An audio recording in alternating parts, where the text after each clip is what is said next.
बड़ी अपडेट अभी अभी भोजपुरी की तरफ से आ रहा है कि अक्षरा सिंह का स्टेज शो आजमगढ़ में काफ़ी बवाल हुआ, जो कि सोशल मीडिया पर काफ़ी तेज़ी से ये अक्षरा सिंह का वीडियो वायरल हो रहा है। सो मेरे पास भी आया तो मैंने सोचा क्यों ना आप लोग को पहले ये वीडियो दिखा देते हैं कि अक्षरा सिंह और वहाँ पर काफ़ी ज़्यादा प्रशासन भी है, क्योंकि इतना ज़्यादा अक्षरा सिंह का ये शो में काफ़ी ज़्यादा भीड़ हुआ।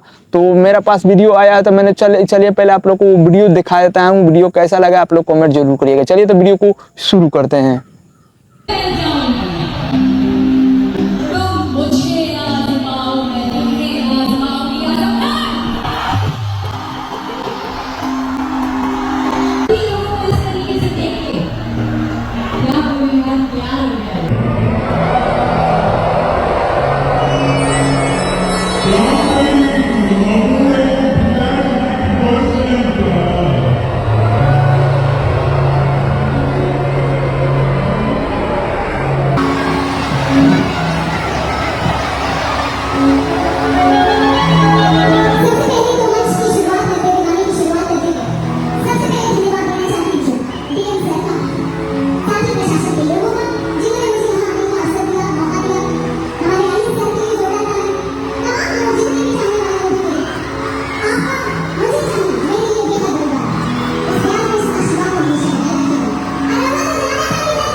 उम्मीद करता हूँ आप लोगों ने ये शो देखा। अक्षरा सिंह का काफ़ी तेज़ी से ये वीडियो वायरल हो रहा है सोशल मीडिया पर। मेरे पास आया तो मैंने आप लोग को ये वीडियो भी दिखा दिया। आप लोग कमेंट करिए कि कैसा वीडियो है, लाइक मारिए। रही बात काजल राघवानी के, तो काजल राघवानी अभी अभी लाइव आई और काजल राघवानी जहाँ पर काजल राघवानी की शूटिंग हो रहा है वहाँ पर काफ़ी तेज़ बारिश हो रही है। वहाँ से एक वीडियो बारिश वाला वायरल हो रहा है काजल राघवानी के। तो मेरे पास आया तो मैंने सोचा क्यों ना आप लोग को पहले वीडियो दिखा देते हैं। तो काजल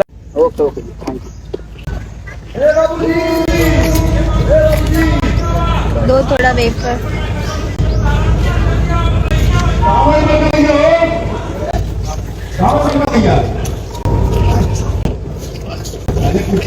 रही बात खेसारी लाल यादव के, खेसारी लाल यादव का लगातार देवी सॉन्ग आ रहे हैं भोजपुरी में और काफ़ी तेज़ी से ये वायरल हो रहा है। क्योंकि मेरे पास भी आया था, मैंने आप लोग को बता दिया था गाना आज आने वाला है। अभी एक और गाना आने वाला है देवी सॉन्ग की, उसका बैनर अभी तक खेसारी भैया रिलीज भी नहीं किए हैं, लीक भी नहीं किए हैं। तो जस्ट अगर बैनर आता है तो मैं सबसे पहले इस चैनल के माध्यम से आप लोग को दिखा दूंगा। तो अपडेट अच्छा लगे तो वीडियो को लाइक मारे, चैनल पर नए हैं तो चैनल को सब्सक्राइब कर घंटे को दबा दीजिए कि भोजपुरी से अपडेट मैं लाता रहता हूँ।